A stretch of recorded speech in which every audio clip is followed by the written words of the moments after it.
Good morning and welcome to Unfiltered Vision News, bringing you the news unfiltered Monday through Friday, 7 to 9 a.m. Eastern. My name is Dr. Ashaki Noni Nichols, and I will be your host.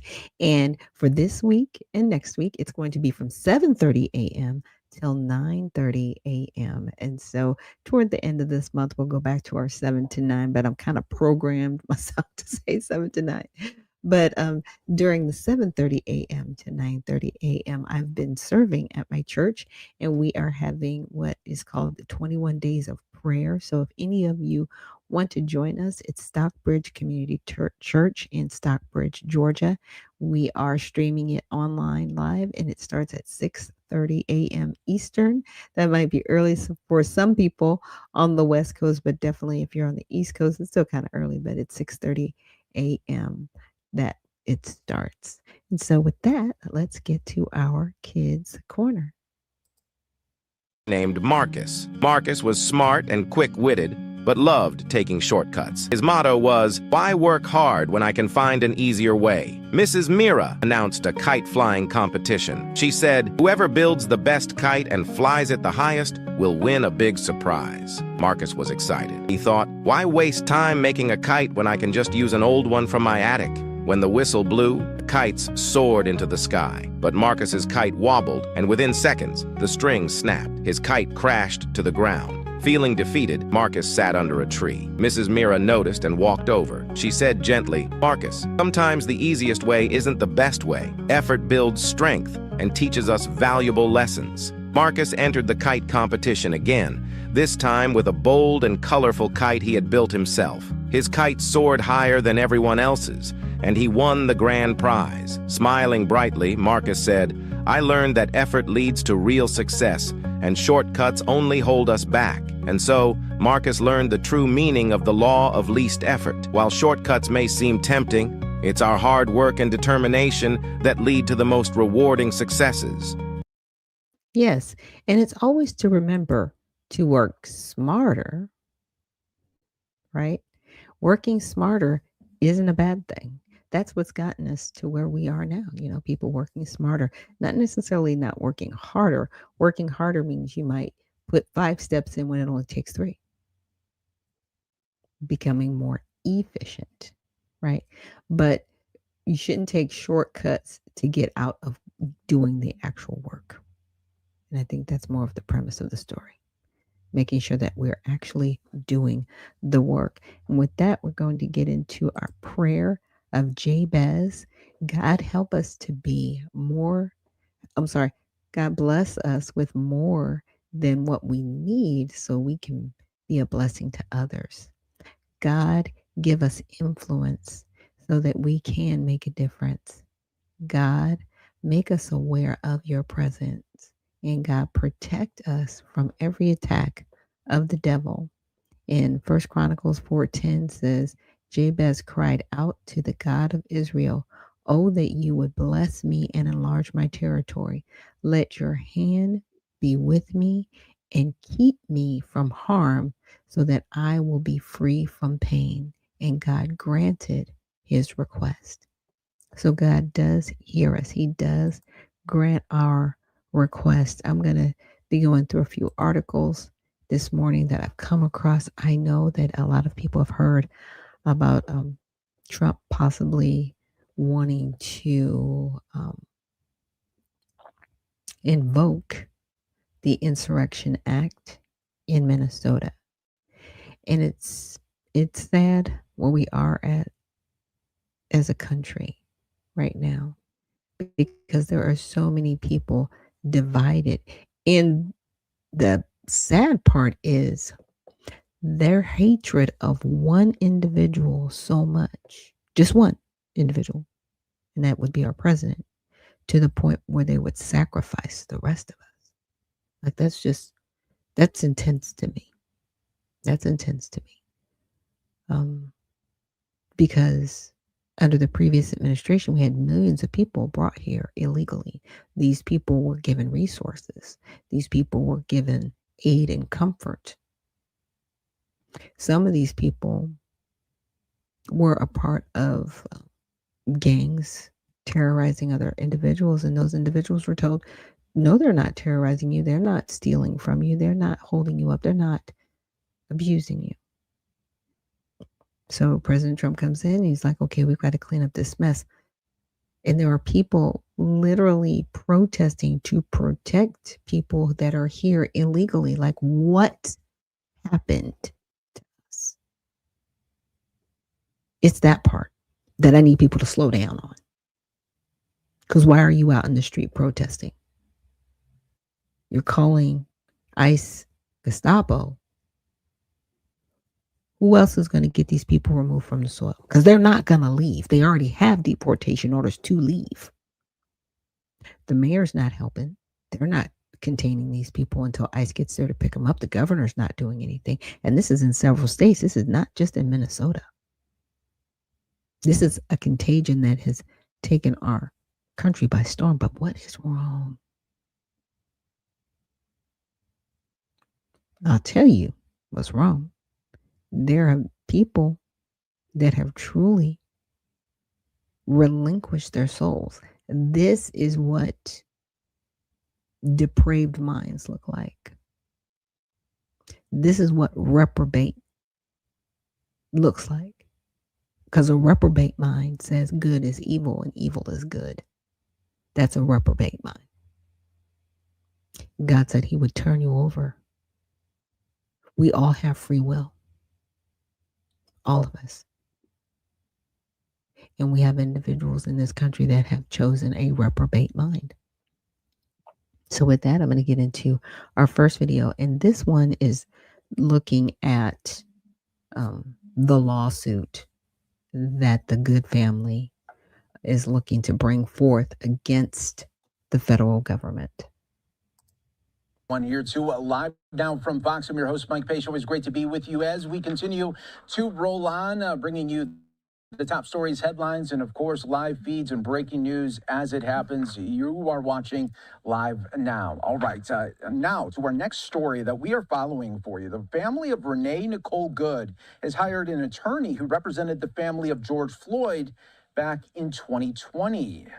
The prestigious law firm in Chicago has been retained by Good's partner, her parents, and her sibling as well. The law firm represented Floyd's family after his death, which ended in a $27 million settlement. For more on this, and we want to continue to bring you the very, very latest insight and analysis. We bring in our next guest to help break it all down, Eric Schwartzreich, attorney and a legal analyst. Thanks so much for being with us here, Eric. And tell us a little bit about this law firm and what this move makes for the family here. All right, good evening. So the argument that's going to be advanced is it's about authority, it's about adherence to the law. And the argument they're going to make is, did the federal officers act within the scope of their authority, and was there adherence to the law? The causes of action, because these are federal officers, are going to be limited. They're going to look under the Federal Torts Claim Act, which is a very limited law. And what you have to do under that law is you first have to notify, in this case, the Department of Homeland Security. They have 6 months to either respond, to either admit liability, which that's not going to happen. That'll be a cold day in hell, or to deny liability.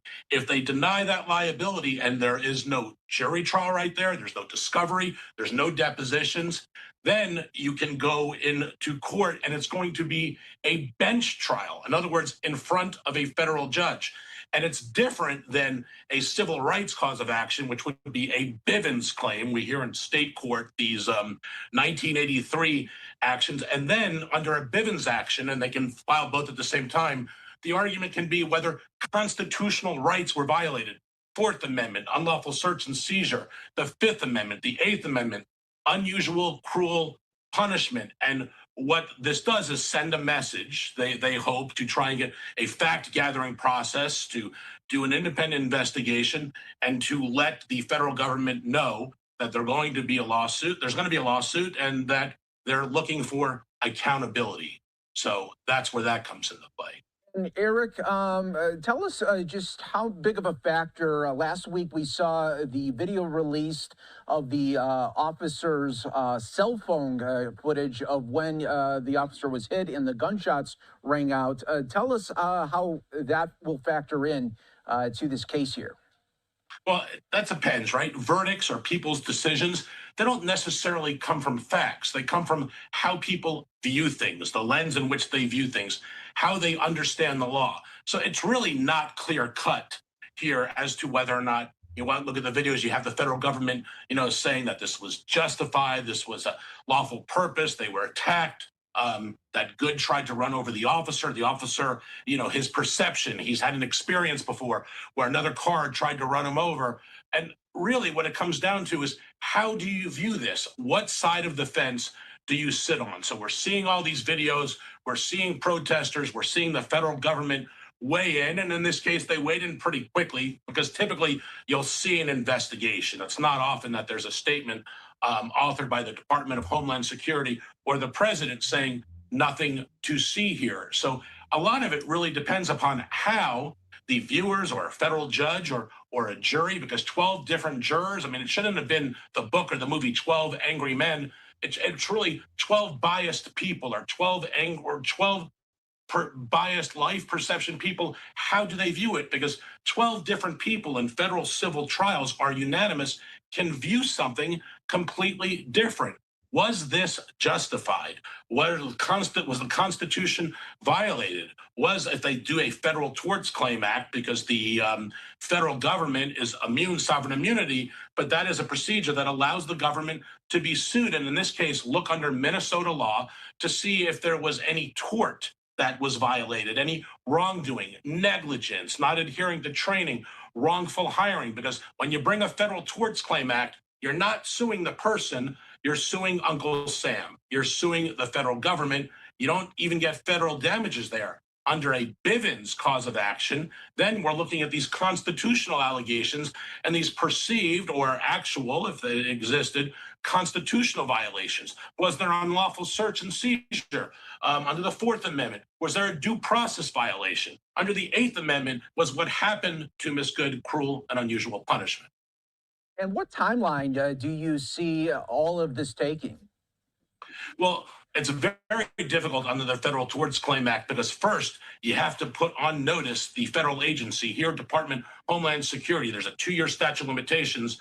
But once that's filed, and I imagine that's going to get filed quickly, the government has 6 months to either say we admit or we deny, and then that can move forward. At the same time, you might expect the Bivens actions or lawsuit to be filed where you're going to have a jury trial, but you have to be careful when you do that because if they lose under the Federal Torts Claims Act, they can also be precluded from suing the officers under a Bivens action. So I expect it'll move quickly. I expect different lawsuits. And there's also going to be a civil investigation done by this law firm because the federal government has said, we're not going to cooperate with the states. We're not going to give discovery. So what you're going to expect the civil law firm to do is to go out there, preserve, collect evidence, interview witnesses, and try to do everything they can to collect the evidence. And it should move rapidly, but with the cooperation going on between the state and the federal government, I mean, this is something that could take years. Very different than the Floyd case,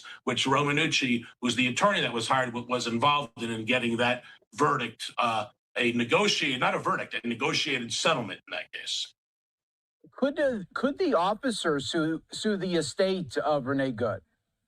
Listen, the officers would have to make a claim. I mean, we've heard reports about an officer having internal bleeding, that an officer was almost run over. So if this, if Miss Good or a person did something that was improper or violated, that officer's rights or committed a tort or a battery on that officer, an officer can, in return, bring a lawsuit against an individual. In fact, that will happen sometimes. And lastly, Eric, non-legal minds looking at this would say, oh, okay, this is much different than the George Floyd case. George Floyd was going about his business, doing what he was doing that day, and then wound up dead. For Renee Good, it seemed like her and her partner were seeking out these ICE agents. How will that play a role here in this? Well, the cases are also, before I answer and respond to that, they're also different, right? That involved state actors, state officers, municipal agencies. So that was done under a classic 1983 civil rights action. And that case involved multiple officers. Here, while there were multiple officers, there was one officer involved that fired the gun. But as far as what's transpired here and everything that we've seen take place, that will have an effect as to the outcome, and then very different than the Floyd case.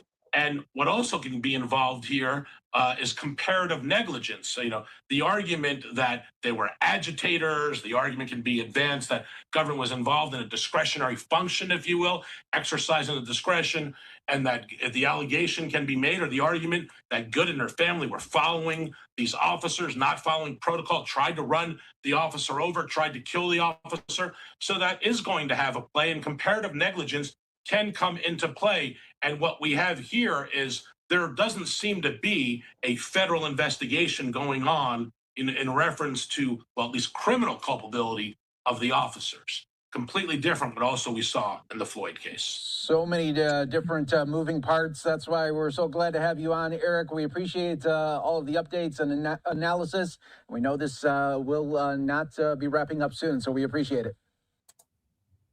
Yeah.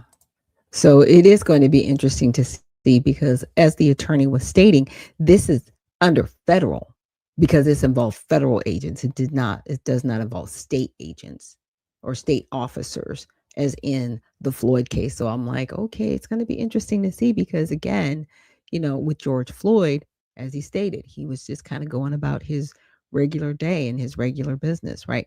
These individuals, allegedly, and I'll use those terms, even though we've all seen the video, but allegedly, Renee Good and her widow, who is now a widow, they were following around ICE agents. They were involved in actively interrupting and impeding federal agents. So they were already in violation of Title 18, Section 111. Like, that is a federal law. Like, you cannot disrupt federal agents from doing their job, period. I don't care how you feel, because this is all about feelings right now. This has nothing to do with the law. This is all about emotions and feelings, and they are truly feeding the beast right now with all of the emotions and feelings, and the just keeping that demonic energy going. And it is demonic. It is not positive. It's dark. It is very dark and demonic. And I don't know if anybody else out there can feel that or see that. I do. I don't like it, because anything coming from a good place is going to, you're going to get good outcomes. Anything coming from a dark place, you're going to get bad outcomes. It is what it is. Now we're going to go into our next video, and this is Brandon Lehman. He's talking about Trump wanting to invoke the Insurrection Act, and it would start in Minnesota. I've got another video about it as well, and looking at the different states that President Trump may invoke the Insurrection Act. So this is something we really need to stay on top of and be mindful of. And gentlemen, Donald Trump is finally doing it. Minneapolis has completely descended into absolute chaos. Last night, rioters broke into ICE vehicles, stole their weapons and government documents that reveal names and addresses of the ICE agents in Minneapolis. This comes after another shooting in Minneapolis where an ICE agent was violently attacked by 3 men with shovels. And this morning, Donald Trump announced to the entire world that it is time for the Insurrection Act. As always, like the video and subscribe to the channel, but let's see the footage of rioters breaking into ICE vehicles and stealing their weapons. Hey, listen, I'll tell y'all now, they on the Snapchat, so they gonna be on y'all ass if y'all recording this. They gonna be on your ass. They gonna be on your ass. Your ass is a witness. Hey, don't hit them.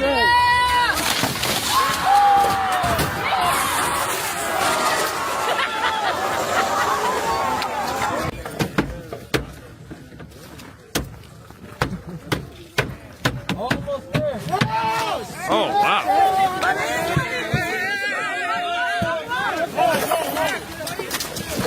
Oh my.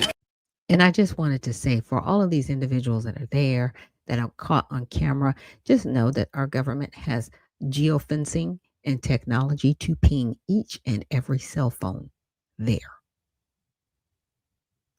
Each and every cell phone. So just know you're going to have a knock on your door of what you did, because you are committing a crime on camera. This is a crime that you are involved in gleefully. This is a disgrace. This is a disgrace. And for Tim Walz, Governor Tim Walz, and for Mayor Fry to basically,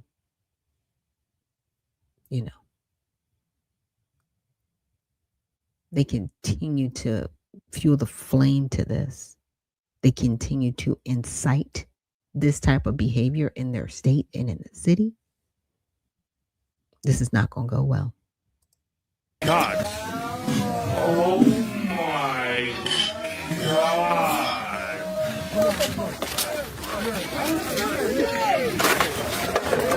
This happened because the Minneapolis Police Department is refusing to keep the peace at the explicit order of the mayor and the governor. And even if they weren't being explicitly told to stand down, the Minneapolis PD doesn't even have the capabilities to do anything about it, since they defunded their police department after George Floyd. And run the clip back and take a look at who actually stole the guns from the back of that car. It was some man with some giant face tattoo. So now government weaponry is getting in the hands of gang members. But these riots occurred because earlier in the day, an ICE agent shot an illegal who was viciously attacking ICE agents with two other people who also had weapons. Let's take a look. DHS says at 6:50 p.m. Central Time tonight, quote, federal law enforcement officers were conducting a targeted traffic stop in Minneapolis of an illegal alien from Venezuela who was released into the country by Joe Biden in 2022.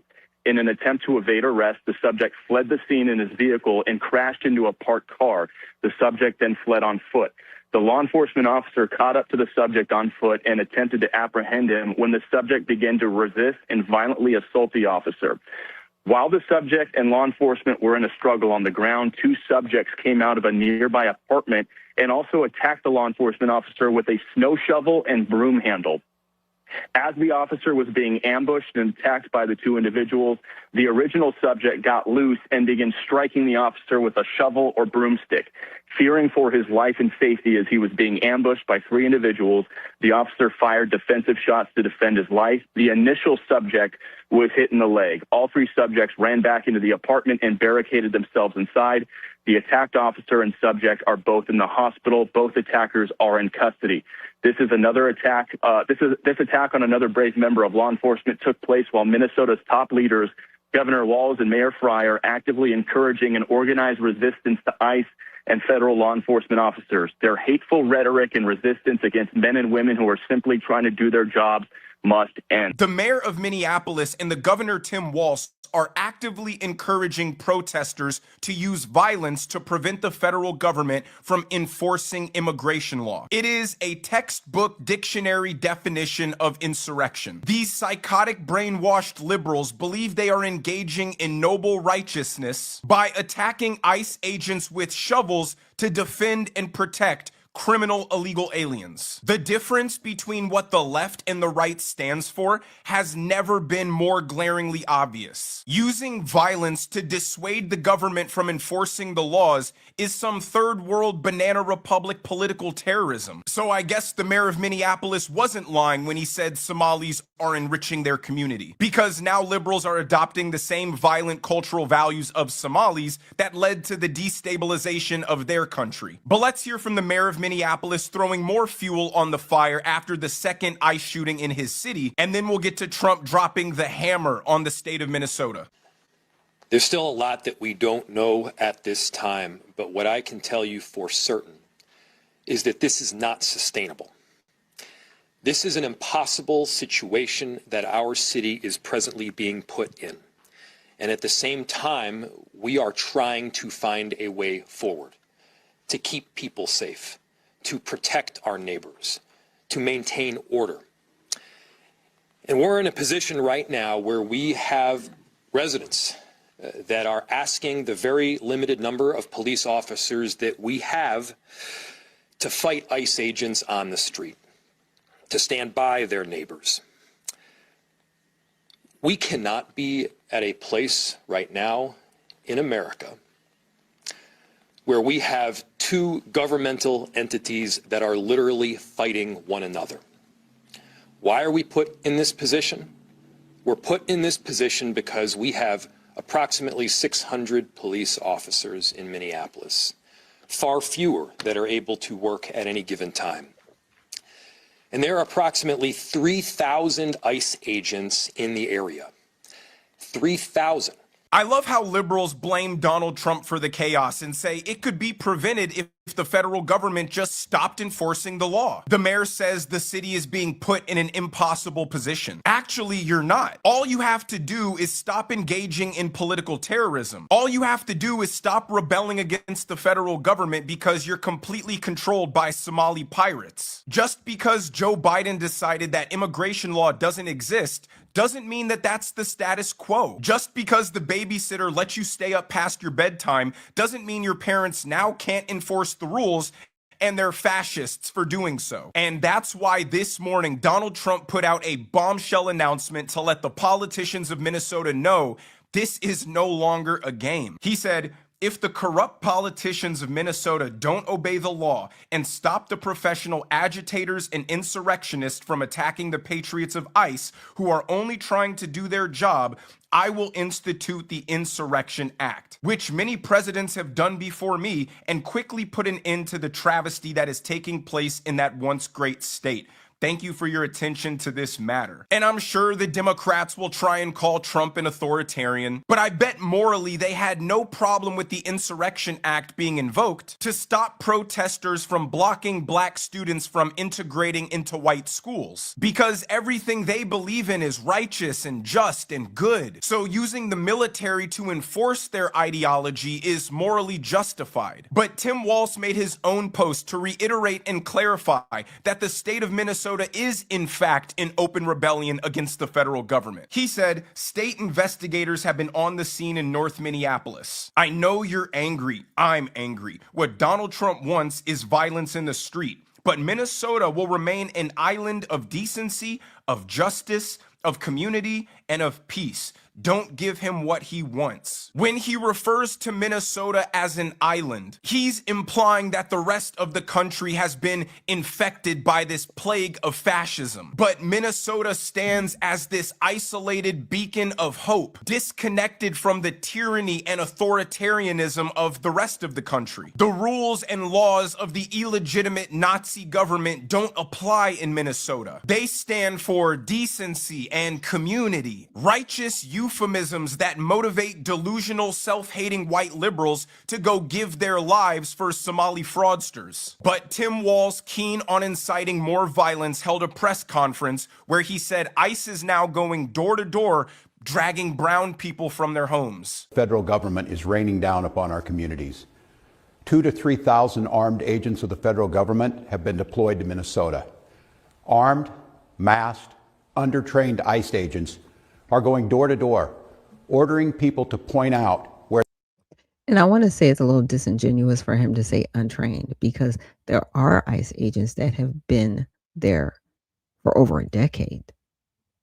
So for him to make a blanketed statement like that isn't factual. Now, if he said some are untrained, that would be more factual. But to blanket it like that, not good. Their neighbors of color live. They help us establish a record of exactly what's happening in our communities. You have an absolute right to peacefully film ICE agents as they conduct these activities. So carry your phone with you at all times. Within a reasonable distance. And if those ICE agents tell you, hey, you can't be here, keep it going. Get to a safe distance. Okay, and do not impede their investigations, because you don't know how that stuff is going to go down. You don't know if those people that they're getting are violent, might start shooting at them. You might get caught up in that. Okay, Title 18, Section 111 is real. It is a real crime. It's a real crime. If you interfere in their investigation. If you were to film, you need to do it at a reasonable distance that's not right in their investigation and impede their investigation. Like you have every right to film them. Sir, sir, sir. You're going to get people hurt doing this.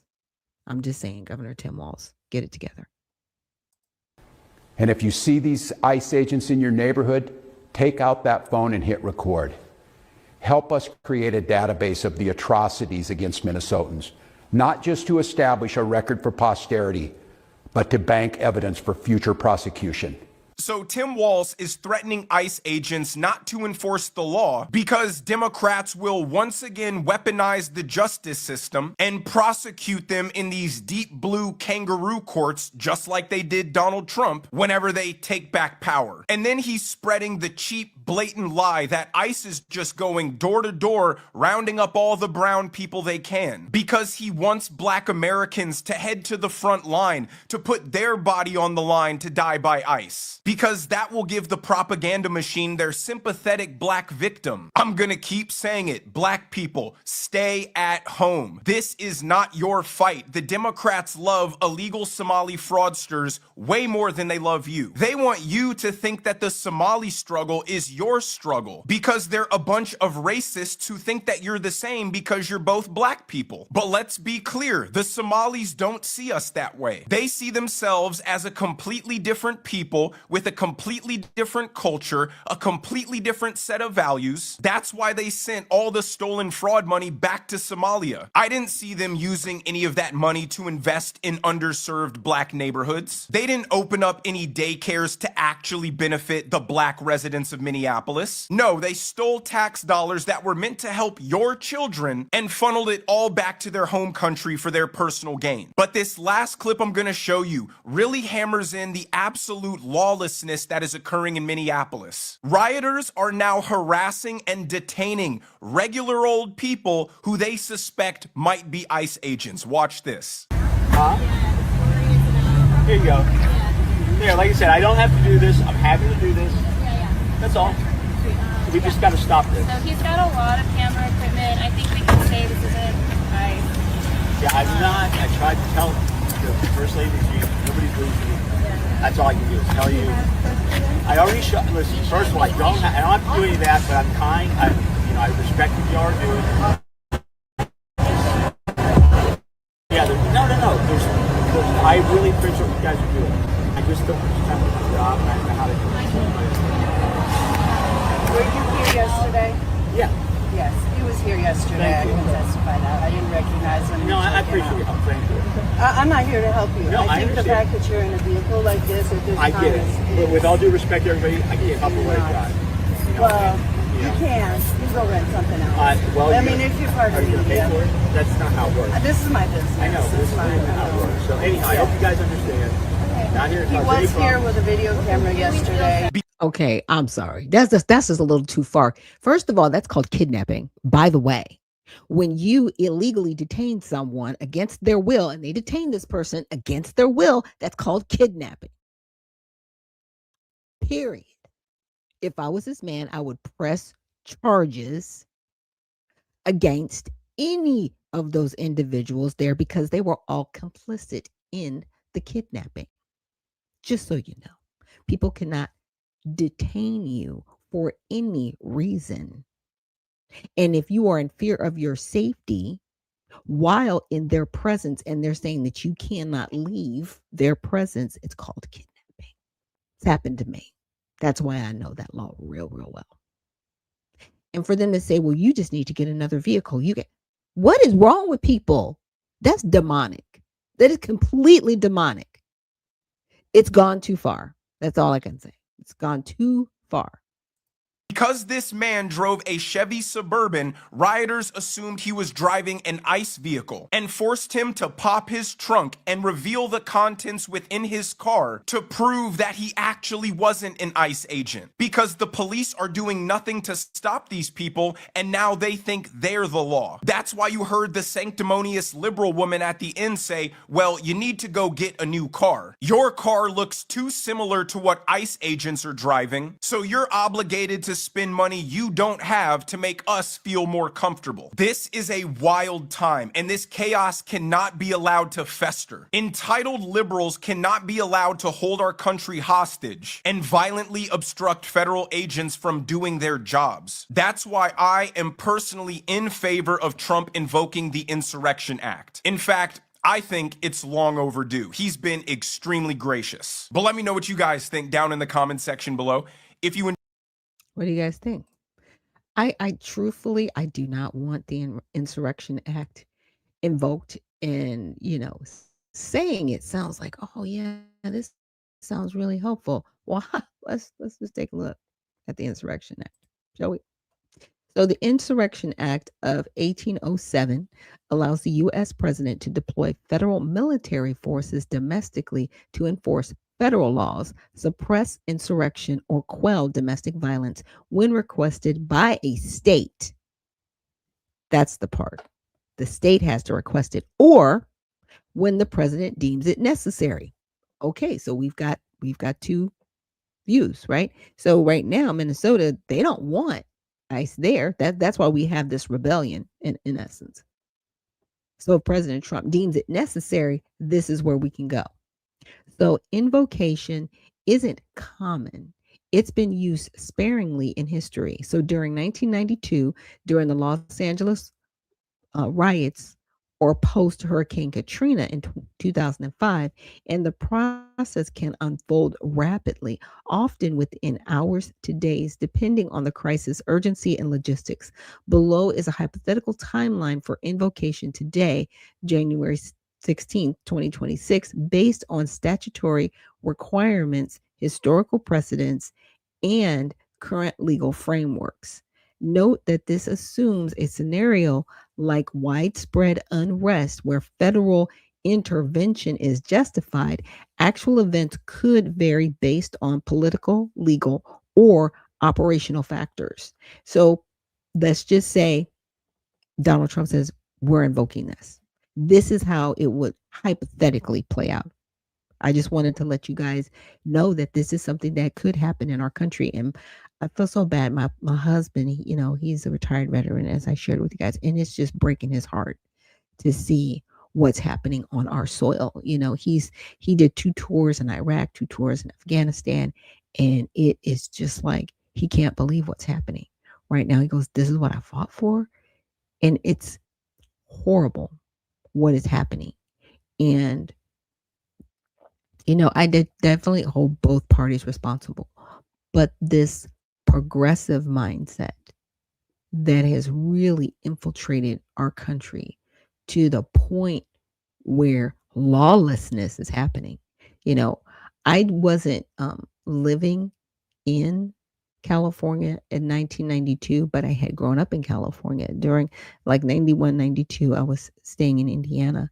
And so when the riots were happening, I had stayed in those areas near Lamar Park, which is predominantly Black Americans, and Baldwin Hills, which predominantly Black Americans. It's now Asian and Hispanic.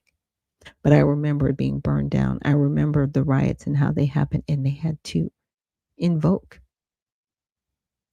the act at that time because the chaos was so widespread.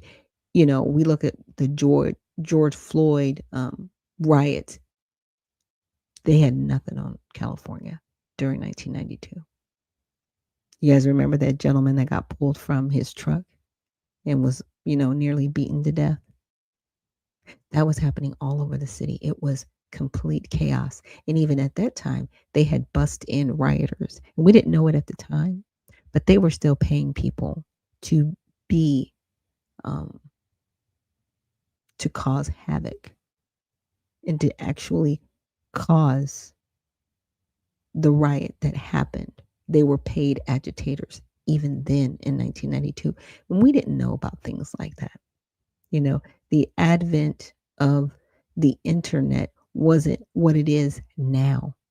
You know, when we saw the recording of Rodney King, you know, that was kind of like the first time we really saw what was happening in the Los Angeles Police Department. And that's what led to the riots that happened. I don't want to see that again in my lifetime. I think people forget how devastating that was. I need the people of Minneapolis, Minnesota to wake up. You do not have the officers available, and you wanted your police defunded.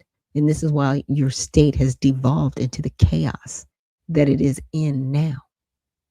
Stop it. Let ICE do their job and get these people up off the soil, because they need to be. People here illegally need to be returned to their home country, period. And you need to stop interrupting that. Or the chaos that you think you want to cry for, you don't want this. You do not want this. I'm just telling you. Now, day one, presidential assessment and consultation, so 0 to 24 hours. The president would consult with advisors, including the Attorney General, Department of Defense officials, and possibly congressional leaders, though not required by law. So he could just do this, you know what I'm saying, with his cabinet and just be like, let's go. So intelligence from agencies like FBI or DHS would inform the decision. No formal timeline here, but in urgent cases, this could happen in minutes via secure briefings.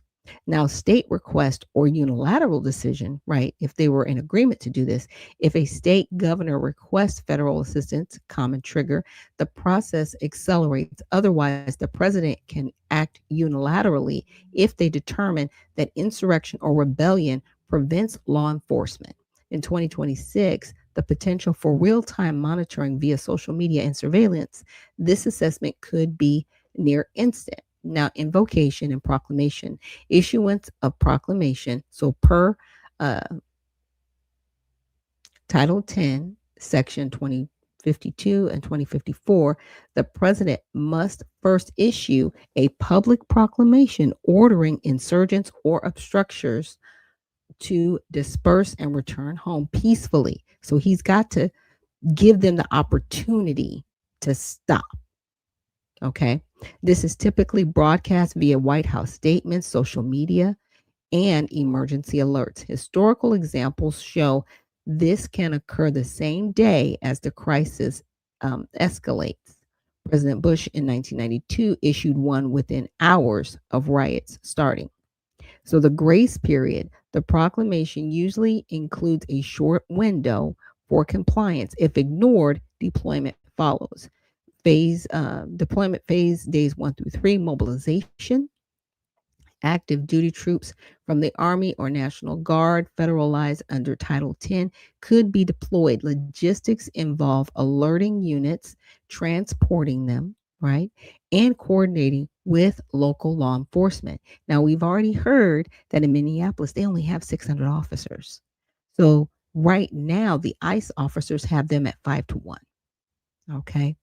So in a modern context, rapid response follows, like the 82nd Airborne could be on the ground within 24 to 48 hours, as seen in past invocations. The Posse Comitatus Act is waived here, allowing military enforcement of civilian laws. So that means completely military is doing their thing. Doing their thing. This is crazy. Now, initial operations troops might secure key areas, enforce curfews, or aid in arrest. Duration depends on the situation, short term for quelling riots or longer for sustained unrest. Oversight and wind down phase, days 3 plus to months. So this could go within 72 hours and then we could be here for a year. I mean, I'm not just being like, I'm just saying. This is what could happen if we go down this pathway.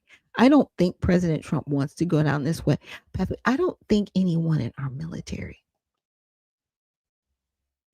I don't think they want to have to on the soil that they have given their lives to protect, go against the very people here on this soil. I don't think they want that. I don't think they want that. But that's where we are.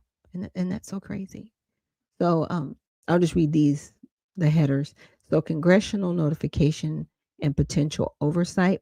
The president must report to Congress within 48 hours explaining the reasons and scope. Congress could pass a resolution to terminate the deployment, right? Though this requires a veto proof majority, which is rare. So duration and termination. Deployments aren't indefinite. Thank goodness.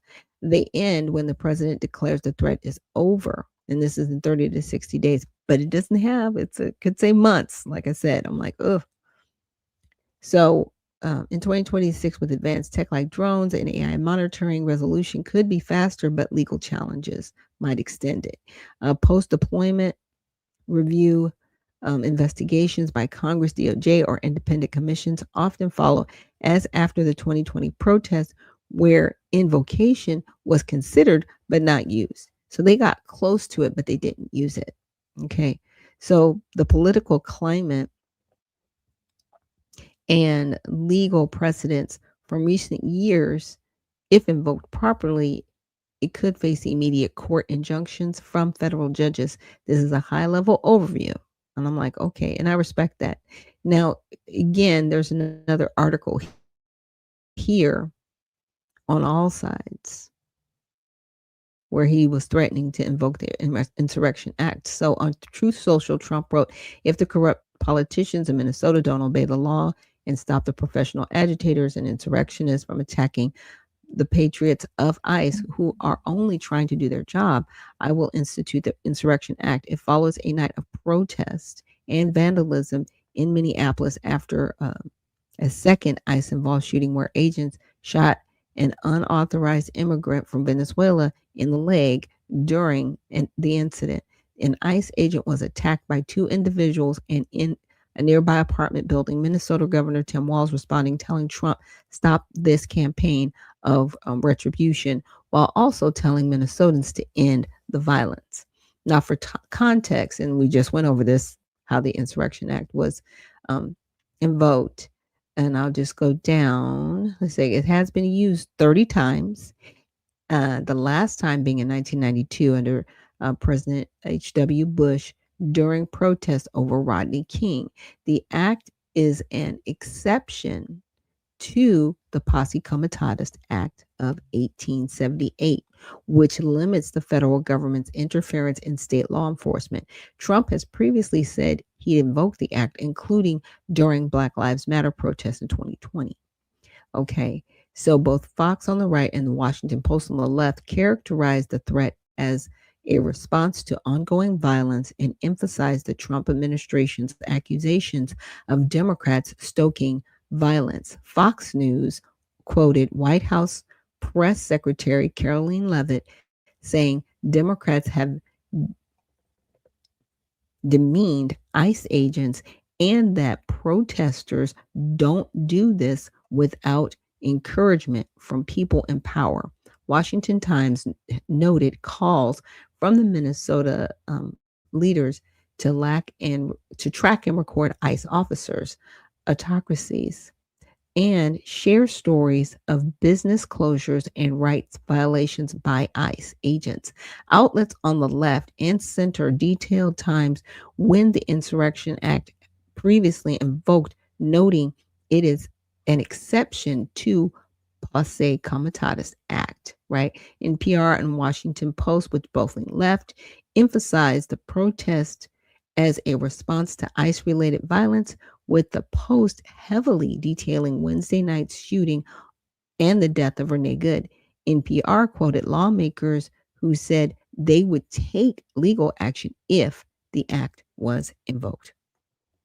This is just a sad state of affairs for our country. I feel so bad for the men and women of ICE and, just what they're having to go through. Because I hate to say it's not fair, but it isn't fair that, they've been called to sacrifice themselves and the general public sees them as the enemy when all they're doing is trying to keep them safe. It's very crazy what's going on in our country right now. But with that, we're going to take a quick break, and when we return, we will get back into some more of this news going on. I got a few more clips to share with you guys, but thank you so much for joining me here on Unfiltered Vision News, and we will see you on the other side.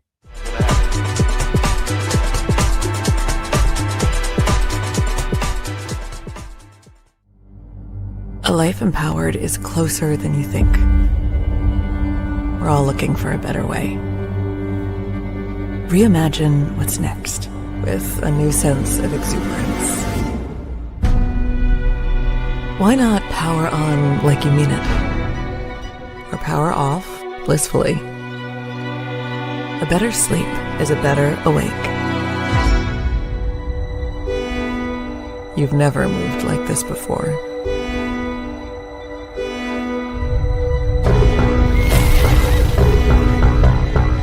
With the energy nature intended. Imagine reprogramming the way you look at the speed of science.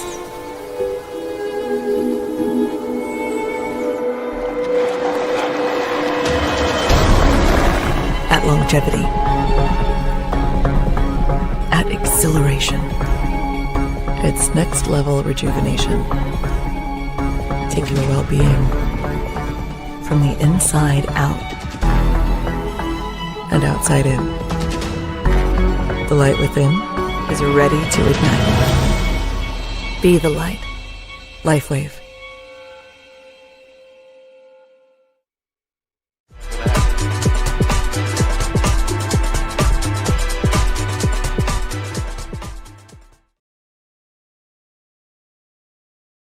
And we are back. Thank you so much for joining me here on Unfiltered Vision News, bringing you the news unfiltered Monday through Friday, 7:30 a.m. to 9:30 a.m. Eastern. My name is Dr. Ashaki Noni Nichols, and I will be your host. So I've got another video here, and this one is an interesting one. This is actually Joe Rogan, and a few people have been talking about this video because it's weird. Not weird. You are allowed to your opinion in this country, but we have to be safe. So let's check this out really quick. Oops. Let me stop sharing that screen. There we go. Now let's get into it. Joe Rogan described it. You don't want militarized people in the streets just roaming around, snatching people up, many of which turn out to actually be U.S. citizens that just don't have their papers on them. Are we really going to be the Gestapo? Where's your papers? Is that what we've come to? That has also become a big part of this so-called enforcement. I mean, Minneapolis is not a huge place, okay? And they are absorbing thousands of federal officers, more than any other deployment that they've done so far.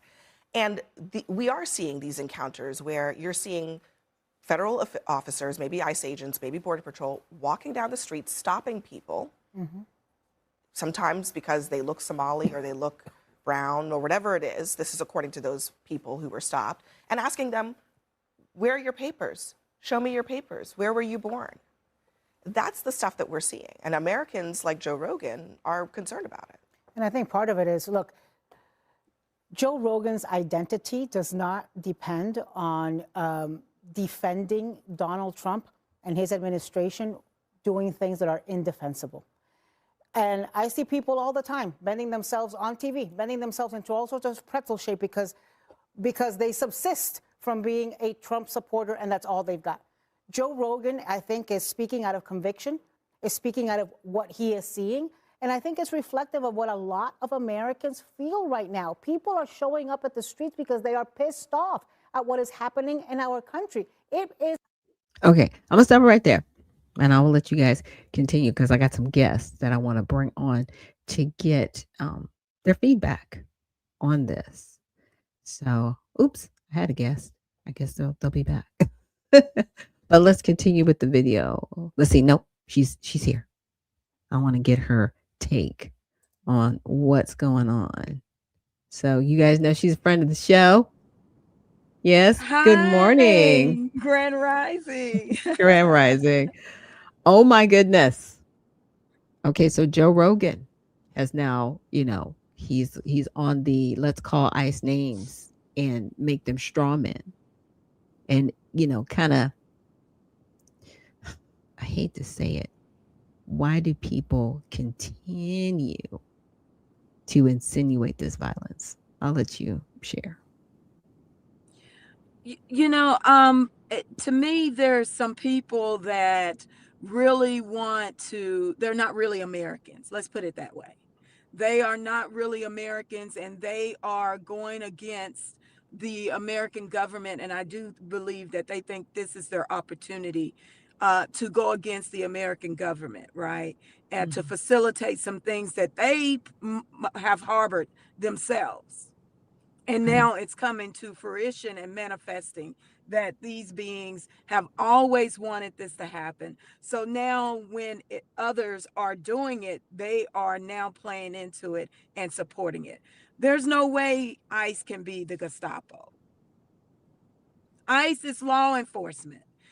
These beings are illegals, aliens, criminals. They're criminals because they crossed the border and they didn't come through the correct way to be naturalized. Right. And most of them are just here for resources. They have not contributed anything to this country to demand anything or feel entitled.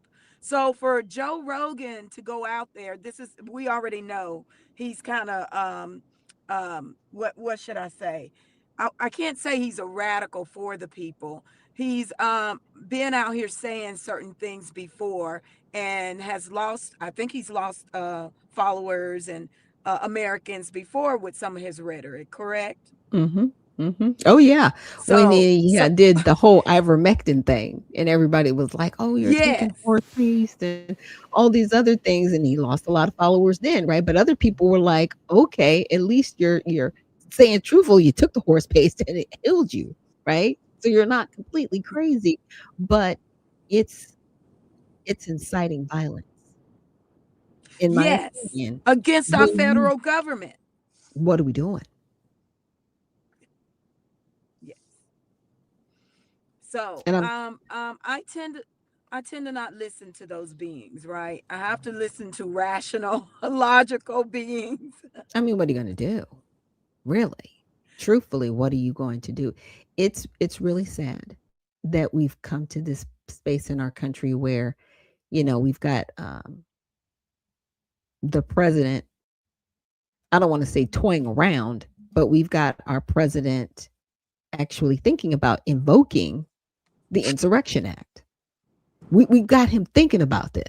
And this is something that, it did happen in 1992, like I was sharing with my audience. And I wasn't living in California at the time. I was actually out of state, but I remember it happening. I remember how we even got there with the whole Rodney King case and the lawlessness. But at that time, we didn't realize we had paid agitators, coming in to purposely destroy Leimert Park, which is actually the intersection where a lot of that happened, where that gentleman was, gotten out of his car and he was beat up in the middle of the street almost to death. New people that grew up there, but that area that was kind of like the heartbeat of Black Americans in Baldwin Hills, very affluent area of Los Angeles, now is predominantly Hispanic and Asian. Black people don't live there anymore. And that's a huge problem. Why are we allowing others to come in and take over our spaces, our land? They have no contributions. Nothing here is theirs because they don't have any contributions of equity. So we're fighting to allow illegal beings to take over our country. What are we doing?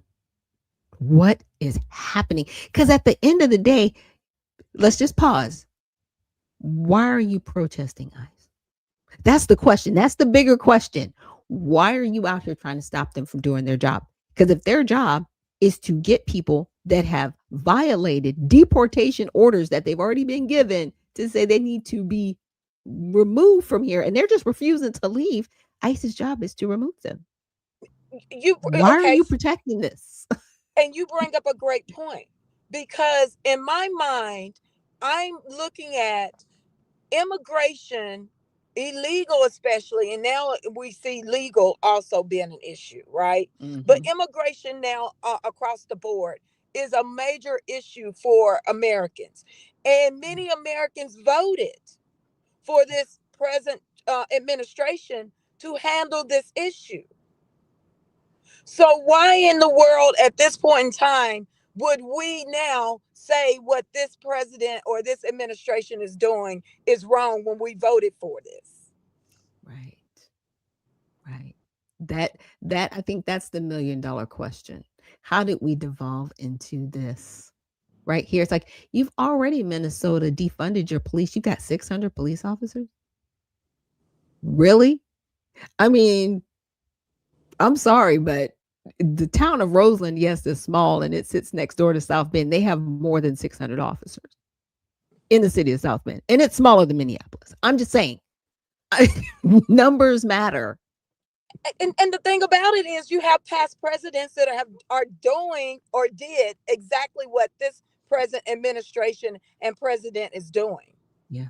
When did it become wrong to want to protect our soil? When did it become wrong to say you are here illegally, you need to be removed? And oh, by the way, you've got deportation orders. And that's the thing about it. We've been humane about it. They are giving them money and free flights to go wherever they want to go. And they're resisting. Yeah.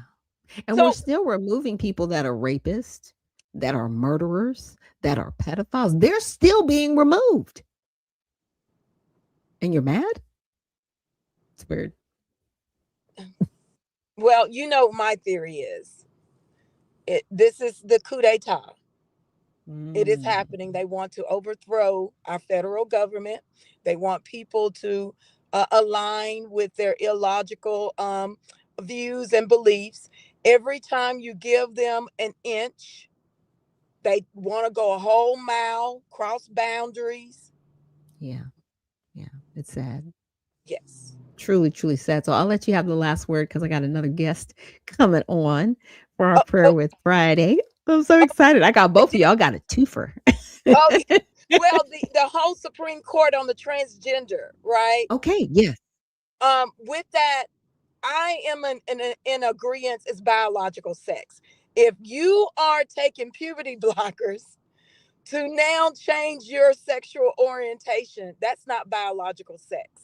So then I don't think you could be covered under Title IX nor under equal protection, because it was all under biological sex. That's my view of it. So I do believe the Supreme Court is going to stand on biological sex. Yeah. So with I think they have to, only because they kept asking the attorneys to define what makes a male or a female, and they had no definition. It was very crazy because Samuel Alito, Justice, he was like, so can you give me a definition of what a male is? And they're like, oh, I didn't understand the question. What are you talking about? What do you mean you don't understand the question? So that went to that Ketanji Brown not understanding what a woman is. Exactly. Absolutely. 100%. I was like, this is a mind virus. And I call it the mind virus, social contagion, biological, disorder. Because people really don't understand what a male or a female is. And the thing about it is, nobody's asking to become an ornate toaster, right?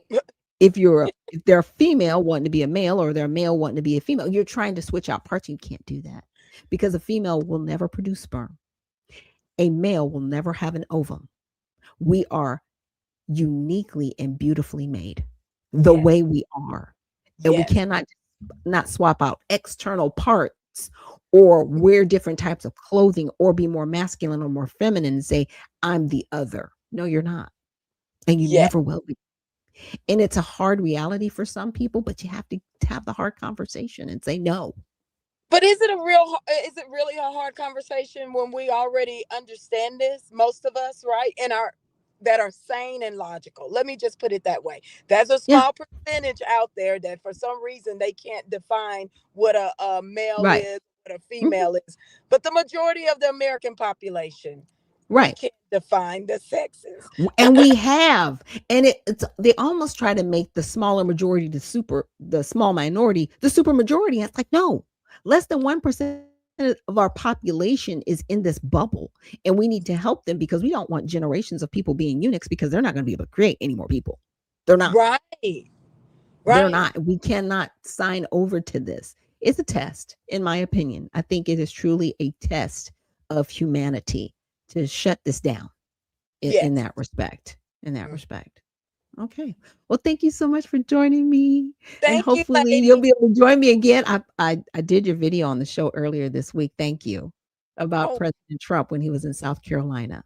oh, okay. Thank Yep. you. Yep. Yes. I'll do some more clips as well, and we'll get together. I need to have you on the Freeman channel and let's talk politics, American Freeman. Okay. Absolutely. Absolutely. Thanks so much for joining me today. Anytime. Thank you, lady. You Okay. have a good one. You Bye bye. too. All right, you guys. I'm sorry my internet's choppy. I apologize for my technology because it's insane. But we have a wonderful guest coming on. Somebody who I've been trying to get here on the show and just coordinate with her because she is a powerhouse. She is amazing and she is running for political office. She's actually run for Senate in Illinois. And I did share with you guys her website last week is Dr. Pamela Denise Long. So let me bring her here to the stage. Good morning. Morning. Good You look morning. great. How are you? Good. I'm so excited. I'm so Me excited too. to have you here. So I'll just let you introduce yourself to our audience and let us know, I let everybody know you're running for senator of Illinois, but definitely share more about your campaign with us. Yeah, so I'm really excited to be here. So thank you for having me. It's good to see you again. I am Dr. Pamela Denise Long. I go by Denise. I'm a native Mississippian, and I moved to Illinois in 1991. Although I grew up in Chicago from 8 to 4, not Chicago, but Kankakee from 8 to 14. Okay. I'm not sure Kankakee is close enough to Chicago to be called a suburb, but it's definitely, up there. I am running for U.S. Senator for Illinois because, I'm a mom, I'm a daughter, I'm a sister, I'm a seventh generation American, and I've really had enough of the nonsense that's happening in the nation. And I think it's time for leadership that can deliver on promises and has the wherewithal, the expertise to actually implement policies that significantly change, improve the lives of American citizens and their children and grandchildren.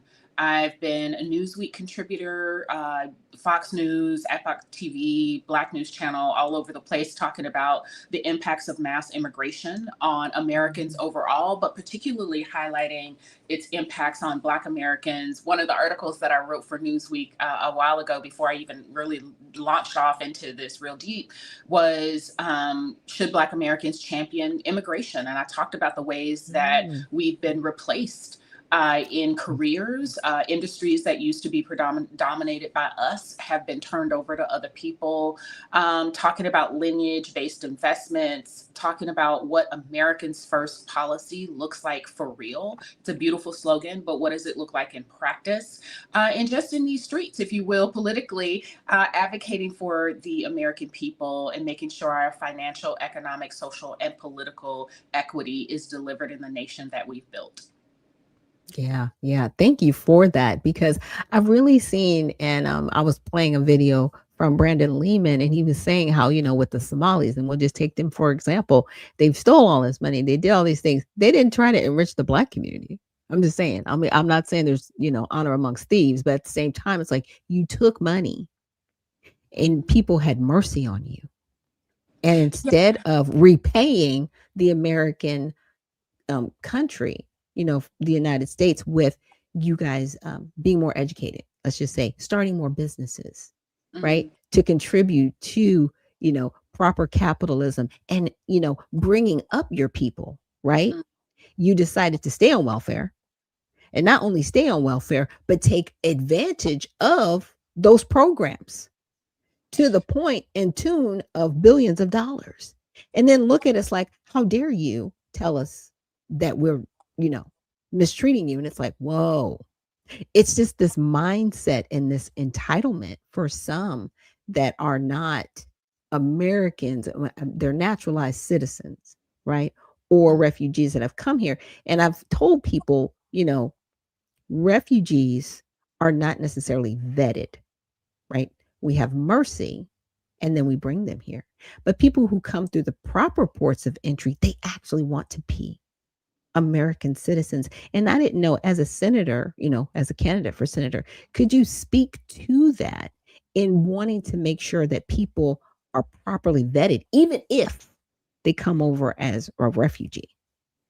Yeah, so this is such a great question because I think the Biden administration, with then DHS Secretary Alejandro Mayorkas, really confused people about these terms: immigrants, alien, refugee, and asylee or asylum seekers, right?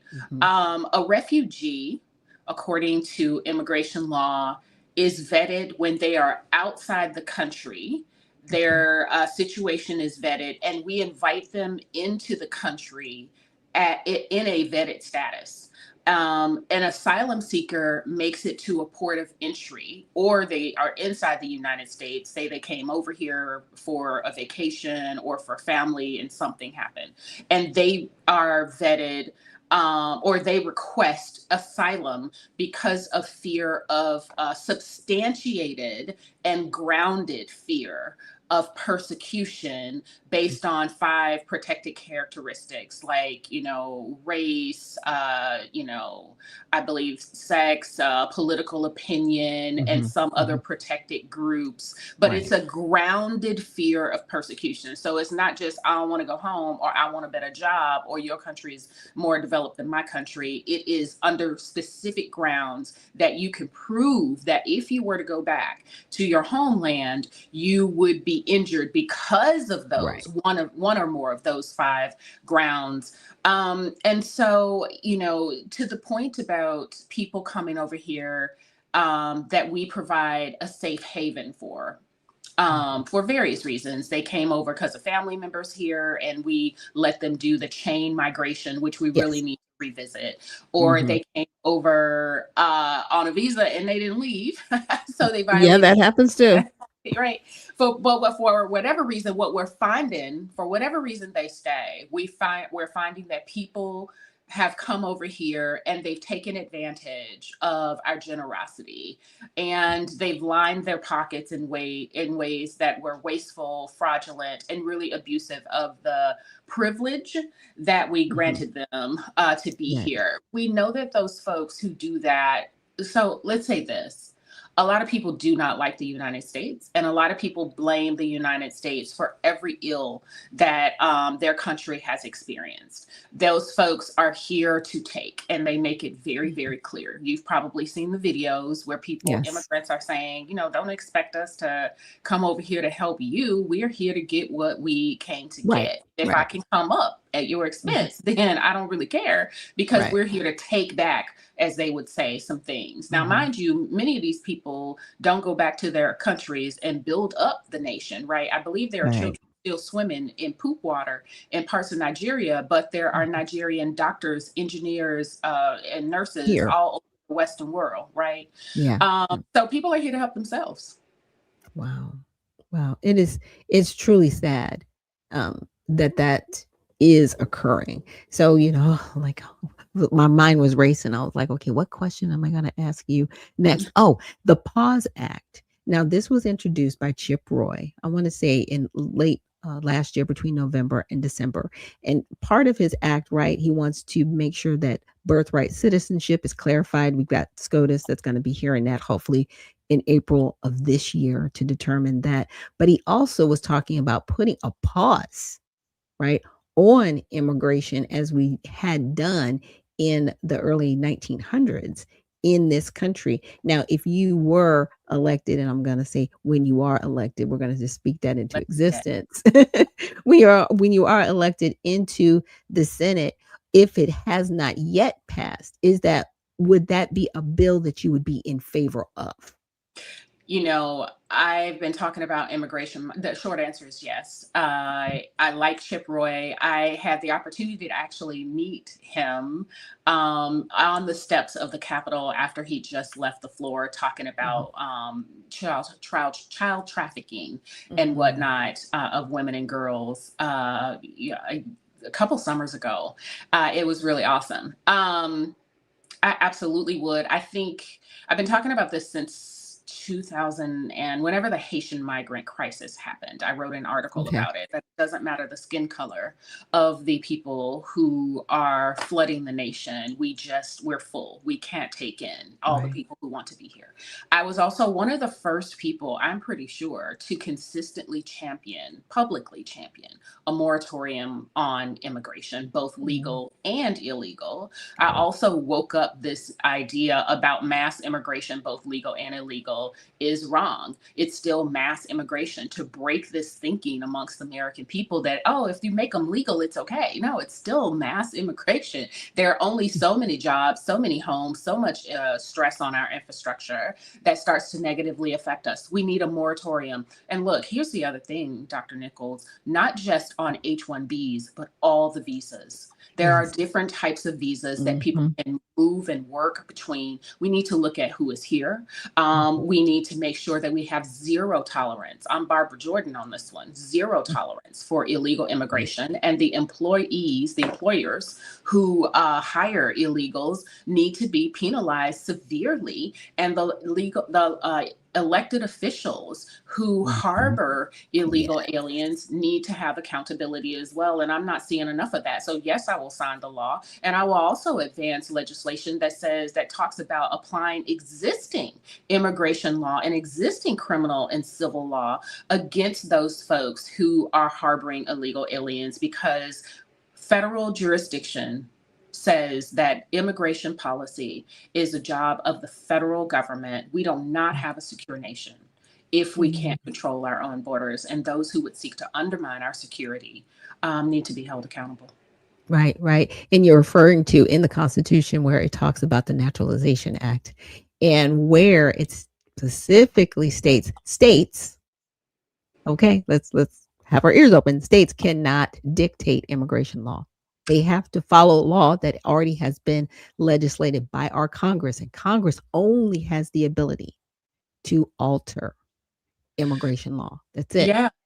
Yeah, absolutely. And the Supreme Court reinforced back when Texas and Florida and other more conservative leaning states sued Joe Biden, the Supreme Court reinforced, this same conservative court, right, that we have now, reinforced that immigration policy and enforcement, specifically immigration enforcement, is within the jurisdiction of the federal government.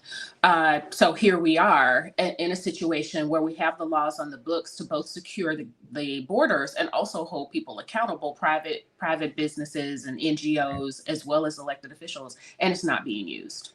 Right. It's not being done because, and this is my opinion, allegedly, people are making money on the back end, hand over fist. This is about money.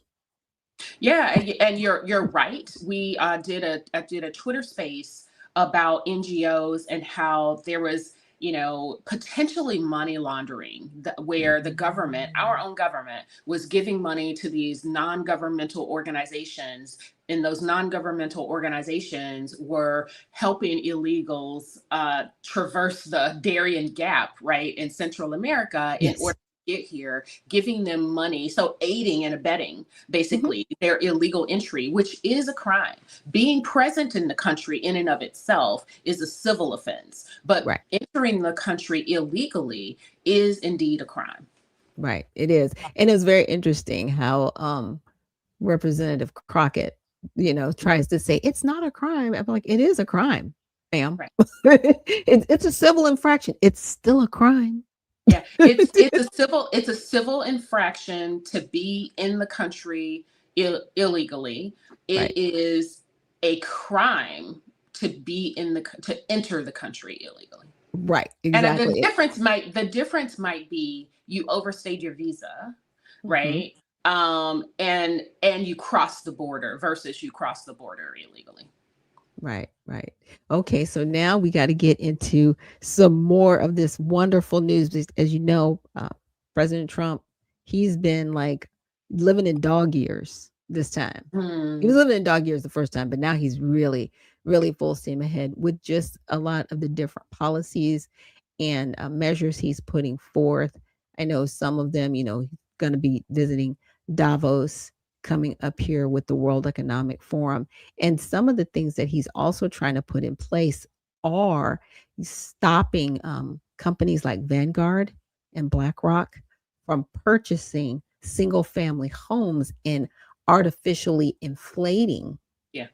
our housing market. And so I wanted to get your take on that, because that really, if he's able to really do that, this will make way for those who want to have a home. And he's also trying to, work with the Federal Reserve to lower the interest rates. Absolutely. Private equity firms and large or businesses should not be able to purchase homes in the quantity that they are. It's sort of a monopoly and an antitrust issue in my opinion. I do believe that if he's able to work out this deal, we would have to codify that into law so that it's secured, because the next person will come along and have their own perspective on it. Interest rates, great. A lot of people are not selling right now because they have stellar interest rates that they were able to get. And the difference in a couple percentage points is significant, especially when we also don't have where a lot of people are living hand to mouth because wages have been suppressed all these years with mass immigration. So when I talk about improving the economic life of Americans, it's a constellation of policies and practices that need to happen in order to do that, right? On this one hand, you have both legal and illegal mass immigration. You have interest rates. You have big companies trying to buy up homes. You even have elected officials who are owned by their donors. Let's talk about that. Who aren't doing the things that they need to do in order to secure life, liberty, and happiness, and all the beautiful things for the American citizens who sent them up there to do the job. So, Wow. I mean, it's a big job, but what I'm grateful for in the Senate is that there are things that can be done to really help change the lives of American people. And I'll give you this last question, because this one's kind of a big one. So right now, they're not threatening another government shutdown, but recently the ACA, they've agreed to extend that for 3 years, right? I want to get your perspective on that, because I know that President Donald Trump also is trying to look into, maybe something else that we can do besides the ACA. In my opinion, that benefits insurance companies, not the people. So I wanted to ask you about that. But I also wanted to ask you, looking at the last government shutdown, do you think it could have been avoided? And if you had been there, it's just a wonderful hypothetical. What do you think could have been done to mitigate what happened? man. So, I don't agree with extending the enhanced subsidies, which is what they're talking about here. During the COVID pandemic era, they passed some enhanced subsidies to cover people up to and including those who make 400% the federal poverty level. So that's like $65,000 for an individual, and I think like $84,000 for a couple. So that's what they're talking about. And notice that they don't generally put numbers on that. I don't think that should be extended, because since COVID, what are we, 6 years almost come March? Yep. Okay. Everybody up there should have been looking at and planning what's the off ramp for these subsidies, and they weren't. I believe Republicans have been attempting to gut Obamacare and get rid of it and proffer something different since the ACA was passed. So how many years are we post ACA at this point? So what have folks been doing when all of this has all of this has been on the books, right? The Children's Health Insurance Plan, right, program is up for reauthorization again in 2017 when I am sworn in. So are we going to have another crisis that people haven't planned for? So I'm a planner. I'm a project manager amongst the many other things I do. My doctorate is in organizational development and my specialty is implementation science, which is what my research focused on. So how do you go about taking a vision, a project, and the steps needed to make it efficient and effective at the end? So I start where we want to end. I think when it comes to the shutdown, I would plan better. I would be advancing the conversation about the things that are coming up for reauthorization and how do we go about solving them. We're so busy with, I don't know, rhetoric and throwing bombs at each other that they aren't doing that basic project management sort of stuff. Were I in DC at the time the shutdown would happened, I would have certainly tried to tone down some of the rhetoric. I would hope that I would have been doing a good enough job watching the clock and the calendar that I would have known and had processes in place already to address the healthcare crisis. Since they have extended the subsidies or are planning to extend the subsidies, I am going to push for resolving this in my tenure. So I'll have 6 years in the first term at the Senate, making sure that we are implementing health insurance programs that benefit the citizen. So, health savings accounts, medical savings accounts that are guaranteed renewable. It can inherit the money. You can bequeath it, I should say. You can use the money for retirement funds if you don't use it all, and making sure that we're subsidizing the consumer. But here's the other thing. When I run the models on going back to cash rather than using insurance, where people say I can go to my dentist and pay $200 instead of paying $1,000 a month. Right. I'd like to see more catastrophic healthcare so that you have that when you really need it.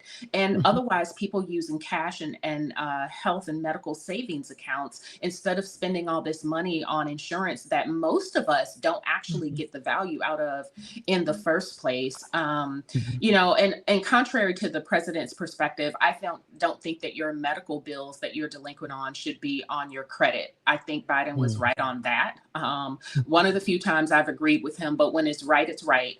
The way that we have made healthcare so unaffordable, it seems wrong to me to penalize the people who can't pay for it. Yeah, it is really crazy. And I'm glad that you brought up, just the HSA, the health savings account, because I've always seen like if you're in a state and you're already paying taxes, right? It to me, it makes sense for each and every resident of a state. I live here in Georgia to have a HSA account. So if you need over-the-counter medication or, whatever it is, or even, to go to your pharmacy, if you have to go to the doctor, to your point, and you pay your visit or whatever, it's already there in an account for you. It's not being messed with by insurance companies who are middlemen, by the way, but that's a whole other conversation. But just really having that one-to-one with the doctor. I really like the idea of just a cash payment system where the insurance companies are completely out of the way.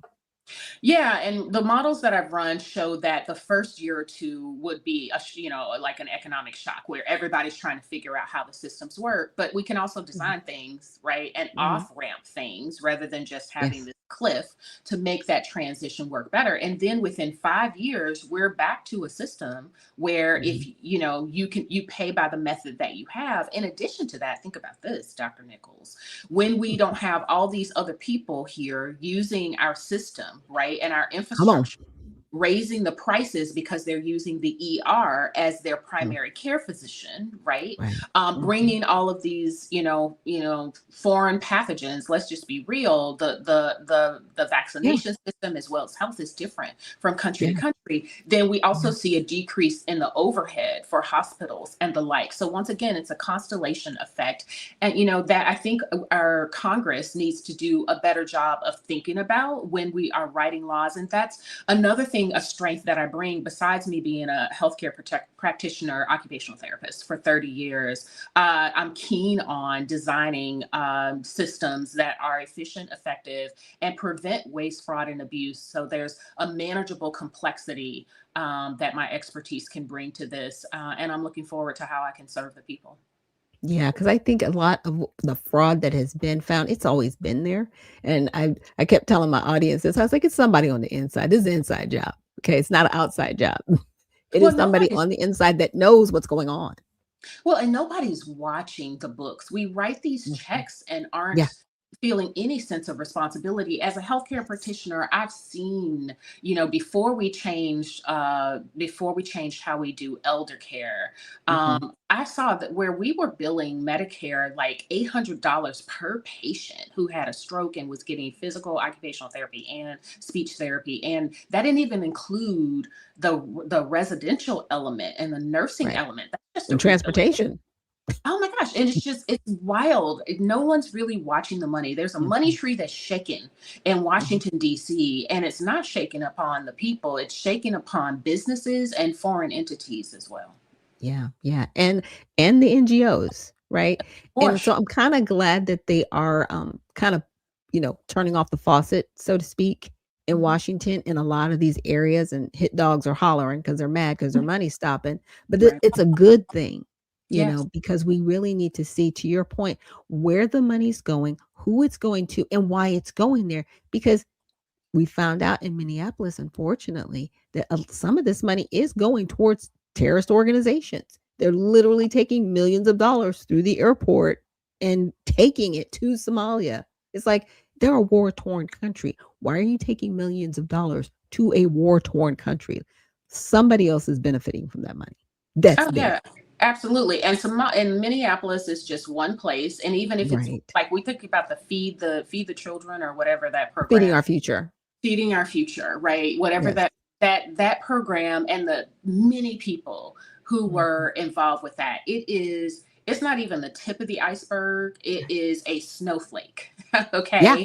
in that Absolutely. iceberg because it's happening everywhere. And it's not just happening Mhm. amongst foreigners, it's happening amongst Americans, and it's happening amongst legitimate cornerstone organizations as well. Yeah. All of it Yeah. needs to be audited, and we need to treat the people's money with more respect than we have been over this generation. Absolutely. Well, thank you so much for joining me this morning. Please tell people where they can follow you, where they can donate to you, because it costs a lot of money to do this, you guys. We need to support Dr. Pamela Denise Long. Yeah, thank you so much for having me on the show. I appreciate it. I'm here fighting for the people, and I'm doing it in a different way. If you haven't checked out my Newsweek column, feel free to do so. Please do so. I started writing for them, I think, into 2020. And I am on Facebook, Long for Senate 2026. So that's Long, FOR Senate 2026. You can find me on Twitter X with the same at handle. You can also find me when you go to Twitter. If you look in the search bar, just type Pamela Denise Long, you'll find my personal Twitter, and you'll also find my campaign line there. And please, or campaign profile, please take a look at my website, which is www.long forsenate2026.com. There's a green button on there for donating. Please donate to the campaign. We're actually right now, Dr. Nichols, in the midst of a money bomb campaign where Okay. we're All right. asking 1,000 people to donate $25 in the next Okay. 26 hours. voters. So 2626, because the election is in 2026, that will help us purchase more campaign materials. I am downstate Illinois, so I travel to Chicago quite a bit, some 40,000 miles on my car. And it'll help us just connect with more voters. We're trying to win this U.S. Senate election. Early voting starts February 5th, and the actual election is on St. Patrick's Day. So we want to make sure people vote early for me if they can, or they definitely plan to show up on St. Patrick's Day to make sure that we win this U.S. Senate seat, so that we win for you and changing your bottom line and, you know, the bottom line for your children and grandchildren's future as well. Yes, because even though, you know, Dr. Pamela Denise Long is in Illinois, the Senate affects all of us. It affects all of us. And so we need a proper Senate in place with people with decent values like Dr. Pamela Denise Long, who really want to do better for our country and make our country better. Thank you so much for joining me here this morning. Thank you. I appreciate it. Absolutely. Okay, guys. So with that, we're going to take a quick break, and then we're going to get into some more breaking news. So thank you so much for joining me here on Unfiltered Vision News, and we will see you on the other side.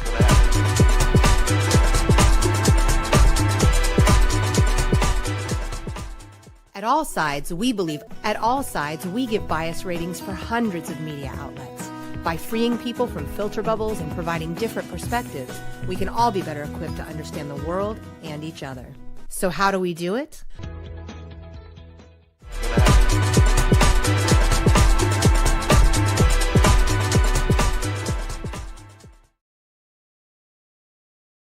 And we are back. Thank you so much for joining me here on Unfiltered Vision News, bringing you the news unfiltered Monday through Friday, 7 to 9 a.m. Eastern. My name is Dr. Ashaki Noni Nichols, and I will be your host. Thank you guys so much for joining me here on our Prayer with Friday, where we pray Thanksgiving and cover going into the weekend. Now, there are a few more videos that I wanted to hit before we finish today's broadcast. And thanks again for Dr. Pamela Denise Long joining us here on the program. And guys, please make sure that you visit her website. That's Long for Senate 2026, Long for Senate 2026, and that's FOR. And also, she said they're trying to do a money bomb next 24 hours. Okay. So make sure that you visit her website. $25. I know it can be a lot for some, but for some people, that's lunch for one person with a tip. Just saying. So if you have the financial ability to do so, please visit her website. That's longforsenate2026.com, because it takes a lot of money to do this. Trust me, I invested a lot of money when I was running for president of the United States. It's not cheap. I did have to, drop out of the race because it's very difficult to keep up, with the amount of money that they are looking to have. So again, check her out, Long for Senate 2026. So the next video I wanted to bring up, and I wasn't aware that this happened, but apparently there was an issue of ICE in Florida. So I'm going to let Governor DeSantis take that. Of what they're doing. So one, if ICE is doing operations, I mean, that's obviously their call. Our guys have helped in different situations. I announced the other day, we had almost 20,000 state and local of apprehensions just in the last 9-10 months. I do know there was a woman who came out and assaulted one of our troopers. Let me just tell you guys, this is not Minneapolis. That is not going to end well for you in Florida. You have a right to go out there and criticize government policy. You can go out there and protest within, obviously respected zones. But the idea that you're going to assault one of our troopers is unacceptable, and you are going to face consequences as a result of that. So I'm not sure what all their what DHS is doing. Yes, our guys can assist. A lot of that is being driven by there. I was the other day out when we did the announcements. I think some of you were there at the Baker facility that we created, and that's worked very efficiently. That is an existing facility that kind of got retrofitted, and you've had folks go, process, and then they're able to be flown out. So all in all, Florida's really leading the way. But, you know, there was you have these politicians in Minnesota, and they're attacking DHS or attacking ICE agents. They're doing all that, and you have a lot of conflict. And they were like, why aren't they in Florida or some of these places? And the reason why you don't see, because we're cooperating. You know, we believe that, you know, we have a responsibility to help the laws of the country be enforced. And I just think it's odd, you know, you have some people that, you know, they don't want, there's certain laws they don't like, and they think that the way to combat that is not to win elections and change laws, but to simply assault the people who are enforcing the laws. You know, these guys that are out there, you know, they've been treated very horribly across the country, and they really have a target on their back. And I know you had that one woman in the city of Jacksonville government putting out information. Look, that's not the way we roll here in the state of Florida. You know, we're going to respect that, respect the law enforcement, respect the rule of law. And, you know, if you want an open border or an amnesty or something like that, you know, the way to do that, I wouldn't support that, but there's a process. Reality is, this last election, presidential election, was decided in significant part because the outgoing incumbent had opened the border, and it caused a lot of problems with many millions of people coming in illegally, including Maduro sending people to the border from Venezuela. He was emptying out his prisons, and he was sending them here to the United States. That's why when we did the Martha's Vineyard transport, most of the people on that first flight were from Venezuela. And there were a lot of people that said, oh, the governor's really done it now. The Venezuelan Americans aren't going to vote for him, you know, down in South Florida. And in fact, next time I was down there, they were high-fiving me because they're like, Maduro is sending. And that's not what they wanted to see. So, you know, you just see, you know, this stuff all the time repeat itself in terms of some of the shenanigans. But that is something that these guys have a right to be discharging their duties, and to get involved with any type of assault. You know, look, in Portland, do they let you throw bricks at police and all this and get them? Yeah, maybe they do. I don't know. It's not a place that I would ever be able to get elected dog catcher in, so I don't concern myself with why. But in Florida, that just ain't the way it's going to work. So, you know, say what you want, even, you know, however you want to do that, but not go beyond that line. And I definitely appreciate, I don't always agree with Mr. DeSantis or Governor DeSantis, but that I agree on.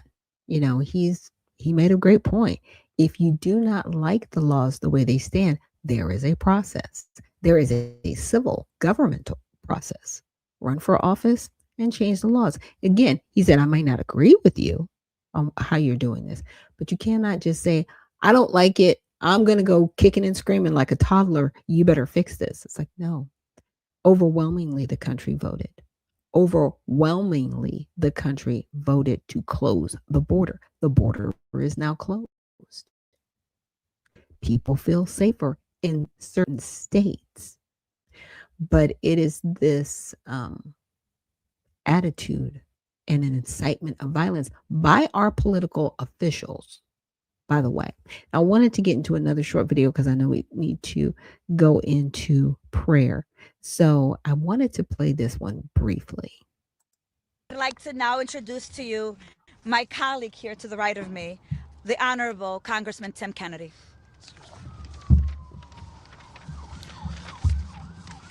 Thank you. First, let me begin by thanking the ranking member of Homeland Security, past chair and future chair of the Homeland Security Committee, Benny Thompson, for organizing this effort, and for all of my colleagues for joining us here today.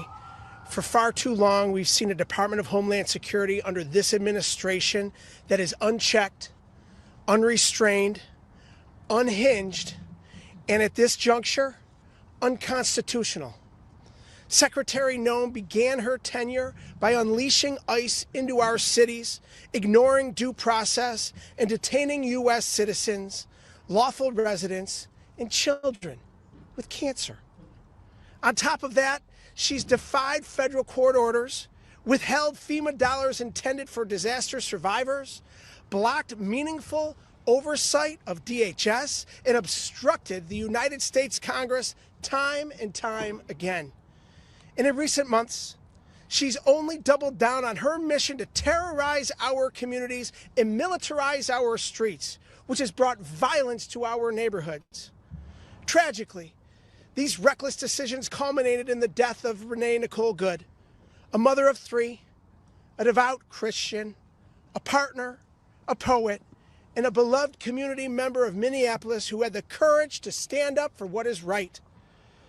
This department has lost all credibility, allegiance to the rule of law, and any shred of decency and integrity that was left. House Democrats are here today to stand up for the rule of law, protect fundamental rights, and fight for the future of all of our communities across this great nation. It is time for decisive action to end this systemic abuse of power by Secretary Nome. The safety of the American people is at risk, and the future of our country hangs in the balance. Kristi Nome must resign immediately, or this body must act to impeach her. Now that's I'd very like to now interesting that they are calling for an impeachment of somebody that we voted for the administration to handle this. It's very interesting. I find it also very interesting how we said a lesbian is a devout Christian. Stop that. Those can't even go in the same sentence. Now, that might upset some people. Well, people that live alternative lifestyles, they're Christians too. No, they're not. You are living in opposition to God when you choose that lifestyle, period. 2 women, it's not a marriage. It is a civil union. It is not a marriage. Marriage is between a man and a woman, and that's biblical. Now, if a man wants to have a civil union, right? And when I say man, I'm just talking about humanity. A civil union where 2 women can be in a civil union or 2 men can be in a civil union, then that's what our laws allow. But spiritual, divine law says between a man and a woman. Homosexuals are not Christians. Now, that might make some people, again, upset. It cannot be, because it goes and it flies in the face in opposition to God. It's heresy. Those are the things we need to pray about. So with that, let's get into our prayer, cover, and thanksgiving going into the weekend. So God, thank you so much for, bringing us here today, God. I pray that every person under the sound of my voice, Father, that you look after them, cover going into this weekend, because some individuals are in states that are under siege, Father, that are in violent areas in their neighborhoods, God. And I'm definitely praying, Father, that you quelch this demon of anarchy and divisiveness and murder and just help us, Father. Help us to look towards you, God. I know that there are those that have been turned over to a reprobate mind, where they believe that good is evil and evil is good, God. And we are so grateful that you've allowed us to see everything laid bare before us, God, and how you're going to handle it, how you're going to take care of it, how you are going to get us to the other side. And I believe that you will. I believe that everything is going to be okay, because it's not on us to fix it. It's on us to pray. And it is on us to do right by one another. But fixing it, I know you are the only one who can completely fix it, God.